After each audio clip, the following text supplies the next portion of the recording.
Hey everyone, how's it going? Kevin Scrimmer here at Scrimmer Games, and welcome to Gamers Reality. And in this Destiny 2 video, we're going to be talking about Trials of Osiris, specifically ways Bungie can make it better for the player base. Bungie needs to fix the matchmaking issue and discourage toxic behavior.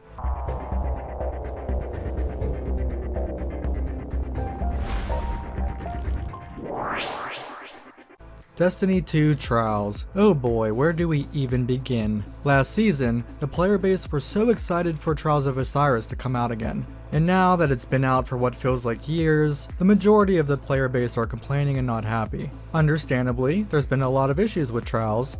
Players cheating on PC, many errors that kicked players out of the game, which also worked for and against my team, but mostly against my team. And don't forget the superb matchmaking, resulting in facing some of the sweatiest players on the first 3 games of the card.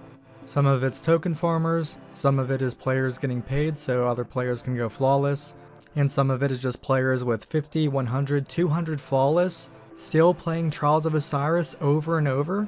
If that many players can farm that many flawless tickets, maybe, just maybe, there's something wrong with Trials. Players who have gone flawless 30 times should be matched with other players who have gone flawless around that many times if those players are available in the matchmaking pool. If Trials of Osiris is truly made for the sweatiest of the sweats, then let players with that 1% elo get matched with other players with a 1% elo. If you get shut down from a top flawless team, you should not be matched up with that top flawless team directly after that match. The clip I'm about to show you is my team getting matched with a 0.2% elo team after 1 minute and 30 seconds of matchmaking. So after that match, we wait over a minute before going back into matchmaking so we're not matched up with them again, and it takes almost 4 minutes to get us into a match, and we get matched up with the same team. And regardless if you win or lose, on screen you can see the toxic aspect of Trials of Osiris, where after games, the enemy team will just message you nonsense. And here's our reaction of finding the same team twice. I think I'm done for the night. After that, Yeah, this is the third time. This is the Well, mercy that we face these guys. let's 3 finish times. this card. I play till a loss on the card. Yeah, we'll wait till Yeah. loss. Wait 30 seconds, please. There's an issue. There's an issue if we've gone up against that same exact team 3 times. Is what I'm saying. That's happened so much. I think we though. should wait at least a minute. Yeah, we're facing 0.2% of That's player. a rip. We still got all. Are you last 3 fucking here. kidding me? What? Are you fucking kidding me? Surprise. We waited so fucking long. Yeah, I'm done after this. What a fucking garbage game. I think I'm done with Trials for this week. Great matchmaking, Bungie. Oh, I don't blame you. On Destiny Trials report, here's our team. Top 10% elo, I have 1 flawless, really solid PvP stats. And here's this team we faced twice in a row. 0.2% elo, 52 flawless. I'm not sure how some people find the time to play Destiny 2 Trials of Osiris that much. And before I joined the party, they faced this team 2 other times already. And there are so many more examples of this, where my team once faced the same team at least 3 or 4 times in a row.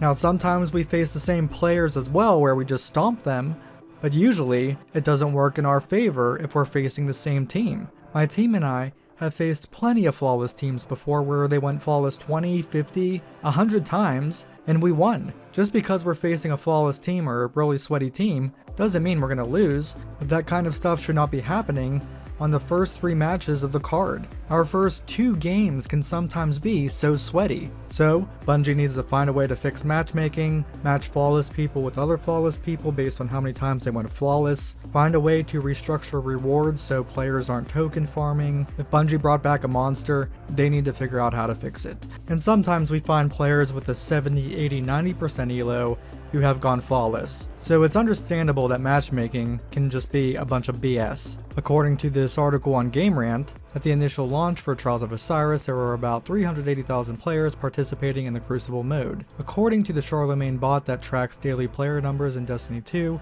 there were about 95,000 players in Trials of Osiris yesterday. And the bot reports that about 1 million Destiny 2 players logged on for Saturday, May 10th. So May 9th, 1.02 million players, 913,000 in PvE, 469,000 in Crucible, and barely 96,000 in Trials. Maybe because of this low population, this is why we're being matched with the same players. Maybe one way to fix Trials of Osiris matchmaking is to allow random matchmaking so there can be more players in the player base. And then there's a toxic player base. Destiny 2 Trials of Osiris just seems like it naturally attracts toxic players. I'll show you just a few messages just for the lulz. It's like, hey dude, I was watching Garden Theater and I came across your trial stream on Exodus Blue versus me and my team. You looked really bummed after the match and I honestly feel really bad about it.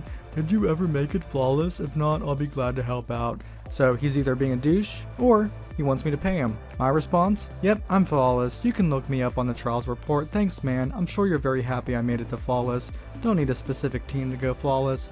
Just went flawless with the bros. Enjoy Apex. And his team is like top 1% elo, 70, 100, 200 flawless. The rich get richer and the poor get poorer. And here's a message from this Az dude. Guess there's no messages before that. He's like, you DDoSed. Man, losing must be hard for your team. Sorry to hear. I hope you all feel better. You ain't good, homie. Then why are you messaging me? I'm sorry your self-worth is tied to Destiny 2 PvP. I hope you find other ways to find your self-worth, mate. And here's this Aura dude. DDoSing, you're trash. Hey man, my mate on my account, if he's saying things, take no notice please. Don't worry, I reported you. T1 Shoddy. Bruh, y'all suck. Why, but you lost? WikiHow. No lighthouse for you. So what happened here? We were on 6 wins. My teammates were excited to get flawless. We destroyed this team. We got matched up with them again. They choked. We lost. And then we got matched up with them again for the 3rd time. And then we destroyed them. And I told them, time to reset, bro. One guy's like, so lucky. You guys hide for super. You'll never go flawless. Of course, I have one flawless. And this guy just couldn't take the L. And there's so many more messages that I've either deleted or just blocked those profiles. Thing is, there's no discouragement or punishment for toxic behavior. So whether these players are winning or losing, they're teabagging, they send random messages after the game, players just do not know how to show sportsmanship in Trials of Osiris. I have a rule where we don't teabag or talk trash, unless the enemy starts at first. And I do want to say, it's really a shame that players are acting this way during a COVID-19 outbreak. With everything going on in the world today, they're acting like little babies over a Destiny 2 Trials match. So, in all honesty, I really shouldn't have a reason to do Trials too much anymore. I mean, I have this amazing God Roll Summoner here, Arrowhead Break, Ricochet Round, Zen Moment, Rampage, Stability Masterwork, Astral Horizon with Full Choke, Quick Draw opening shots, some really good rolls on all the other Trials weapons. The only thing I don't have are the gauntlets. So I'll sometimes hop in Trials still, just for fun, just to test my skills, just to see how it goes that weekend, play with one of my online friends and my brother. I'm not one of those players who need to go flawless like more than 10 times. I mean, if it happens, it happens. Bungie definitely has some work to do on the game mode. I'm also interested in hearing your thoughts about Trials of Osiris, so feel free to write a comment down below. And if you don't play Trials, feel free to explain why. Or if you watch my other content and don't play Destiny 2, feel free to let us know about your thoughts on it, just from an outsider's perspective. Don't forget to drop a like, your support helps out a lot. Feel free to sub to catch more Destiny 2 videos and other gaming content and streams, and share the video so other people can check it out. And don't forget to click that bell icon to stay notified. Alright, as always, thank you for watching, and I'll see you next time. Peace. Oh, and before I do go, I do want to add on that I would love to see Bungie play at least 1 or 2 cards of Trials of Osiris, just so they can understand what the player base has to go through. Heck, it could be a charity event. I bet most of the player base would love to watch that stream. If Bungie won the best community support at the Game Awards in 2019 for Destiny 2, let's see if they actually listen to some of our feedback this year. Alright, peace everybody.